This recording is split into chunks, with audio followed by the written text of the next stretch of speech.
नमस्कार दर्शक बंधु समस्त बिछा राशि व्यक्ति विशेष मानू पवित्र सावित्री अमावास्यार हार्दिक अभिनंदन एवं शुभकामना। यही 2026 मसीहा मे मास 16 तारिख शनिवार दिन सावित्री अमावास्या पालित होगापाई जाउछि एवं एही दिन सूर्य बुध एकत्र गोचर करी आपणक राशि रे बुधादित्य राजयोग बनाइबा पाई जाउछंती। तेणुकरी आपण आपणक जीवन रे कि प्रकार एही बुधादित्य राजयोगर प्रभाव पड़िबो ताहा जानिबा पाई आपणक मूल्यवान समय मध्यरु मात्र 10 मिनिट समय आपण निज पाई दियंतु एवं जानतु आपणक जीवन एही पवित्र सावित्री अमावास्या ठारू केउ क्षेत्र गुड़िकरे बदलिबा पाई जाउछि। कारण देखंतु ग्रह नक्षत्रक चलन रे हेबो बहुत बड़ परिवर्तन जहाद्वारा आपणक जीवन रे चलिथिबा बहु दुख कष्टर अंत हेबा पाई जाउछि। जेहेतु नवग्रहंकर स्वामी सूर्य गोचर करुछंती एवं बुधादित्य राजयोग बनाउछंती आपणक जीवन रे एही सावित्री अमावास्या ठारू खुशी फेरिबा पाई जाउछि। आपणक राशि रे एही राजयोगर संयोग सृष्टि हेबा पाई जाउछि। किंतु विलंब न करी आसंतु जानिबा एही सावित्री अमावास्या ठारू आपणकर राशिटी बिछा हेले मध्य नक्षत्र अनुଯାयी कि प्रकार प्रभाव पड़िबा पाई जाउछि। कारण समस्त बिछा राशि व्यक्ति विशेष मानकु एका प्रकारर प्रभाव पड़िबो नाही। किंतु वीडियोटी आरंभ करने पूर्वरु जदि आपणकर भी बिछा राशि होइथाए एवं आपण भी ईश्वर को आंतरिक भक्ति एवं विश्वास करती तेबे वीडियोटी को लाइक करंतु। कमेंट बॉक्स रे जय जगन्नाथ जय माँ लक्ष्मी अवश्य लिखि दियंतु। ता सहित आम सह जोगाजोग करबा पाई वीडियोर मध्य भाग रे एक व्हाट्सएप नंबर टी दिया जाइछि।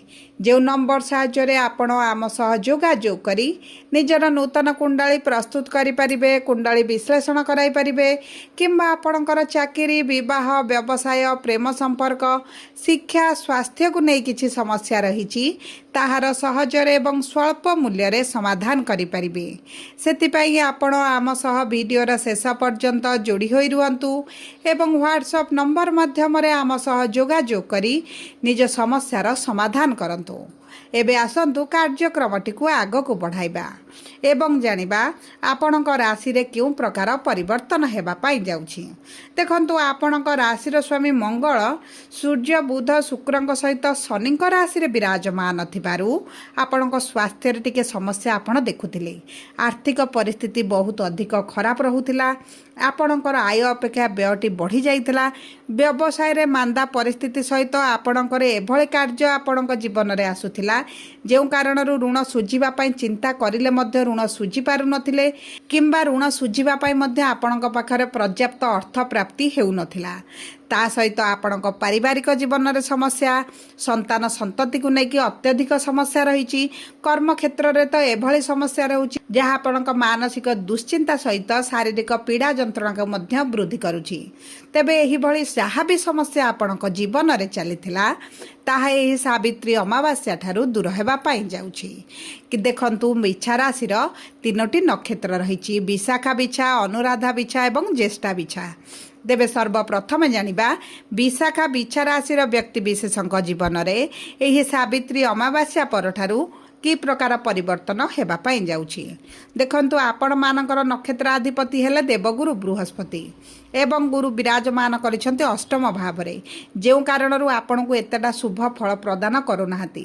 किंतु आपणकर एही सावित्री अमावास्या परे अचानक धन लाभ होई पारे किंबा पैतृक संपत्ति को नै जेउ डिस्प्यूट रहउछि गुप्त शत्रु बढ़ुचंती परिवार लोक संपर्क आपणक शत्रु हेउचंती तांकर प्रभाव आपणक ऊपर धीरे धीरे कमिबा आरंभ होइजिबो।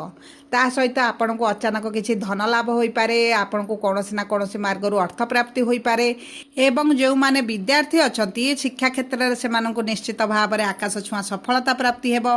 एवं सबुठारु बड़ कथा हेउची आपण जदि उच्च शिक्षा करिवार अभिलाष रखिथिले तेबे आपणको उच्च शिक्षा पाई मध्ये बहुत भल समय रहिछि। ता सहित गुरुंकर पंचम दृष्टि आपणकर ए द्वादश भाव को थिबा कारणरू जदि आपण वैदेशिक मुद्रा ରୋजगार करुछंती तेबे सेथिरे आपणकर बढ़ोती हेबो। जदि आपणकर किछि मेडिकल रिलेटेड कार्य करुछंती, व्यवसाय करुछंती, चाकरी करिछंती तेबे मध्ये आपणक पई उत्तम समय रहिछि, किंतु आपणक खर्च उपर आपणको नियंत्रण रखिबाकू पड़िबो। गुरुंकर सप्तम दृष्टि धनर भाव को थिबा कारणरू आपणक आर्थिक क्षेत्र धीरे धीरे मजबूत हेबा आरंभ करिबो। एबे आसंतु जानिबा अनुराधा बिछा राशि बा 17/8 बिछा राशि व्यक्ति विशेष मानकर नक्षत्राधिपति हेउचंती शनि एवं विराजमान करचंती पंचम भाव रे, जेउ कारणरू आपनको आशा अनुरूपक फल प्राप्ति हेउ नाही, आपणक परिश्रम अनुसार आपनको फल प्राप्ति हेउ नाही, आपणक ठारू कम परिश्रम करी मध्य अन्य मानकर उत्तम रिजल्ट होईची। देखंतु शनि जेतेबेले पंचम भाव रे शिक्षार भाव रे विराजमान हुंती परिश्रम को दुई गुणित करंती, आशा अनुरूपक फल दियंती नाही, आपणक शिक्षा क्षेत्र रे बाधा विघ्न सृष्टि करंती।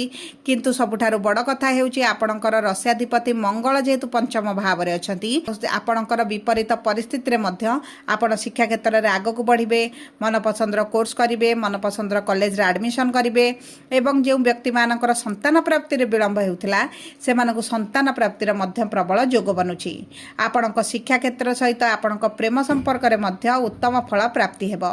जदि आपण प्रेम विवाह करबा पई चाहुतिले तेबे आपणक पई समय अनुकूल रहिछि। जे व्यक्ति मानकर विवाह रे समस्या हेउथिला, विवाह होई पारु नथिला, तेबे आपणक विवाह हेबार मध्य यथा संभव संभावनाटी देखा जाउछि। कारण शुक्र आपणक सप्तमाधिपति होई सप्तम भाव रे विराजमान करिथिबारु विवाह क्षेत्र रे आपणक शुभ फलाफल प्राप्ति हेबो। परिवार मध्य रे शुभ कार्य, मांगलिक कार्य अनुष्ठित हेबो। जदि आपण चाकरी सन्धान रही तेबे मध्य आपन को चाकरी प्राप्ति होई पारे। एबे आसंतु जानिबा ज्येष्ठा बिछा राशि व्यक्ति विशेष माने 18/8 व्यक्ति विशेष मानकर बुध हेउचंती नक्षत्राधिपति एवं बुध विराजमान करिसंती आपणकर षष्ठ भाव रे, जे कारणरू आपन को एतटा शुभ फल प्रदान करू नथिले, किंतु सूर्य बुध एकत्र आपणक सप्तम भाव को गोचर करिवे माने आपणक जीवन साथी सहित जदि किछि समस्या चलीछि ताहा दूर होई जिवो। परिवार मध्य सुख शांति फेरी आसिबो। जदि आपणक विवाह विलंब होतला तेबे विवाह होई जिवो। विशेष भाव में जदि आपण गवर्नमेंट चाकरी पई किछि परीक्षा इंटरव्यू एंट्रांस रहिछि तेबे मध्ये आपणको शुभ फल प्राप्ति हेबो। आपणक साथींकर जदि किछि व्यवसाय रहिछि किंबा आपणकर किछि व्यवसाय रहिछि तेबे व्यवसाय रे आपण उन्नति देखिबे। जदि एही समय मध्ये आपण पार्टनरशिप रे किछि व्यवसाय आरंभ करती तेबे अत्यंत शुभ फल आपणको प्राप्ति हेबो। ता सहित जेहेतु बुध मित्र राशि रे रहिबे एवं केंद्र रे विराजमान करिबे, व्यवसायी मानक पई तो बहुत अधिक शुभदायक समय रही। व्यवसाय रे लाभ वृद्धि घटिबो, परिश्रम अवश्य बढ़ी पारे, किंतु आपणकर जेहेतु अर्थ इनकम टी बढ़ी जिवो, आपणक परिश्रमर फल आपणको निश्चित भाव में प्राप्त हेबो। आपणक आर्थिक क्षेत्र मजबूत हेबो, ऋण करज आपण अधिकांश सुझिबा पई सक्षम होई जिवे एवं देखंतु आपणकर जदि किछि कोर्ट कचेरी केस चली तेबे आपण सेत्रु बाहरी आसिबे।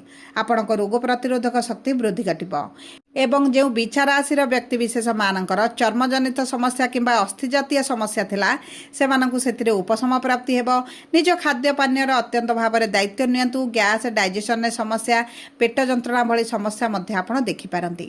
सब परे अशुभत्व को दूर करी शुभाशुभ फल को वृद्धि करबा पई आपण प्रत्येक दिन मंगलंकर बीज मंत्र 108 थर पाठ करंतु, हनुमान चालीसा पाठ करंतु, सूर्य को प्रातः समय जल अर्पण करंतु, शनिवार दिन शनिक मंदिर रे सोरिष तेल दीप जालंतु, अस्वस्थ वृक्ष मूल सूर्य उदय पूर्व जल अर्पण करंतु एवं गो माता को बुधवार किंबा गुरुवार दिन रुटी सहित गुड़ मिसाई खाइबा पई दियंतु। आपणक पई अत्यंत शुभदायक रहिबो।